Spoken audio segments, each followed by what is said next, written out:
Dance के through climate को बताना एक बहुत बड़ा मेरे लिए बहुत चुनौतीपूर्ण था, क्योंकि मैंने जो भी परफॉर्मेंस वगैरह करी वो भजन वगैरह में या बॉलीवुड सॉन्ग्स वगैरह में किया, लेकिन कभी क्लाइमेट के उस हिसाब से मैंने सोचा नहीं। तो मुझे काफ़ी दिक्कत हो रही थी कि मैं कैसे शूट करूँ, क्या बनाऊँ। भोपाल का जो मुद्दा है, जैसे भोपाल को झीलों की नगरी कहा जा रहा है, किस तरीके से कितनी झीलें थी, अब सब बदल चुकी हैं। किस तरीके से झीलें खत्म हो रही हैं, डैम कैसे सूख रहे हैं। तो मैंने इन सारे इशू पे एक सॉन्ग था पानी एंथम, वो निकाला और उसको और अट्रैक्टिव करने के लिए मैंने शेडो वीडियो का यूज़ करा। मैंने अपनी परछाई के द्वारा उस वीडियो को अट्रैक्टिव करने के लिए वो वीडियो बनाई और उसमें मैंने काफ़ी मुद्राओं को यूज़ किया कि मैं किस तरीके से पानी दिखा सकती हूँ, किस तरीके से हवा को मैं दिखा सकती हूँ अपने डांस के थ्रू। उसकी भोपाल में पहले कितनी बर्ड्स दिखती थी, अब नहीं दिखती है, तो उन पे बनाई। तो लाइक चिड़िया, ये चिड़िया एक उड़ रही है, तो इसको मैंने लिया। और एक चिड़िया ये भी होती कि ये एक चिड़िया है, लाइक आप इसको देखेंगे तो ये जब उड़ती है तो ये उसके जब पंख फैलते हैं तो एक ये मुद्रा के हिसाब से एक ये चिड़िया होती है। और लाइक हम वेव दिखा रहे हैं, तो लाइक हाथों के जो मूवमेंट्स किस तरीके से जा रहे हैं, हमारा पानी हम किस तरीके से उसको पानी को दिखा रहे हैं, तो ये इस तरीके से मैंने उनको दिखाने की कोशिश की।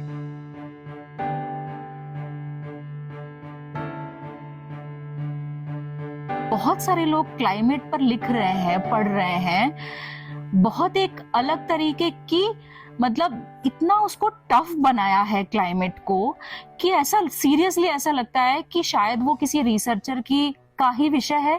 आम आदमी का मुद्दा नहीं। आम आदमी का मुद्दा शायद क्लाइमेट तब बनता है जब किसान के यहाँ किसान की फसल खराब होती है, तब वो उसको शायद क्लाइमेट के नजरिए से देखता है, या बहुत तेज गर्मी पड़ती है तब उसको शायद क्लाइमेट के नजरिए से देखता है। तो हमें लगा कि क्यों ना, और बहुत सारी संस्थाओं को देखा कि वो बहुत उस प्रकार से उसको डीमिस्टिफाई करने की कोशिश नहीं कर रहे हैं।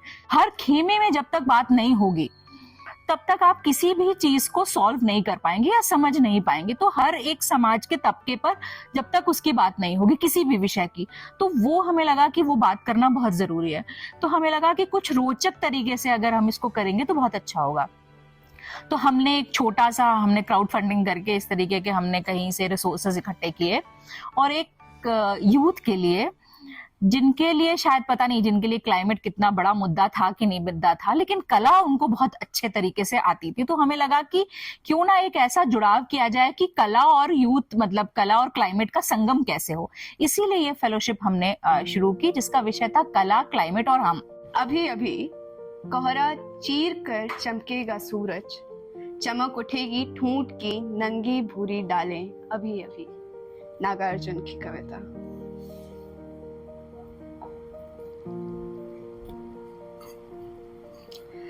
नदियां ही जानती हैं उनके मर जाने के बाद आती हैं सभ्यताओं के मर जाने की बारी।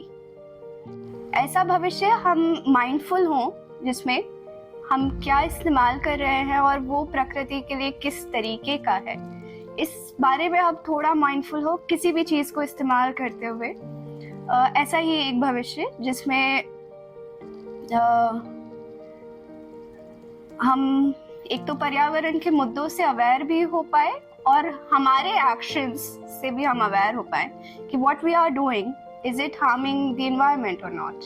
मेरा जो मीडियम था इस फेलोशिप में काम करने का वो था वॉल पेंटिंग और डूडलिंग।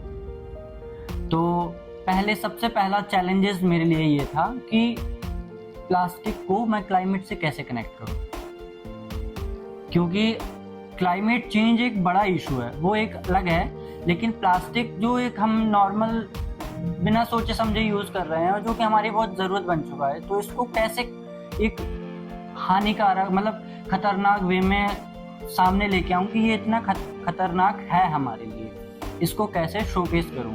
एक चैलेंज ये भी था कि लोग ये सोचते हैं कि हम आर्ट तो बना रहे हैं, क्यों सेल करने के लिए। अब जैसे एग्जीबिशन, तो मैं कुछ बनाऊंगी सेल करने के लिए बनाऊंगी। अब कोई जलती हुई पृथ्वी क्यों लेगा एज अ कमर्शियल आर्टिस्ट के लिए, अगर देखा जाए तो क्यों लेगा। जो मेरा पेयर ग्रुप है ना, वो उनके लिए ये चीज़ प्रॉब्लम नहीं है।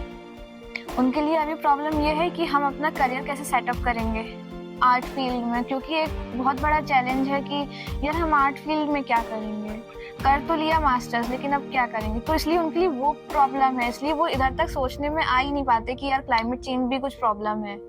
मुझे नहीं पता कि ये युवा आगे जाके क्या करने वाला है, किस फील्ड में जाएगा, समाज सेवा करेगा नहीं करेगा नहीं पता, लेकिन अगर खुद के वो बिहेवियर पे भी अगर अपना बदलाव करता है तो मुझे लगता है वो भी एक बहुत बड़ा अचीवमेंट है।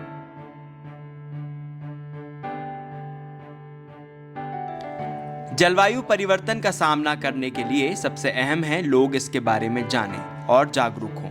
ऐसे में भोपाल में यंगशाला की कला के माध्यम से लोगों तक पहुंचने की पहल एक अच्छी कोशिश नजर आती है।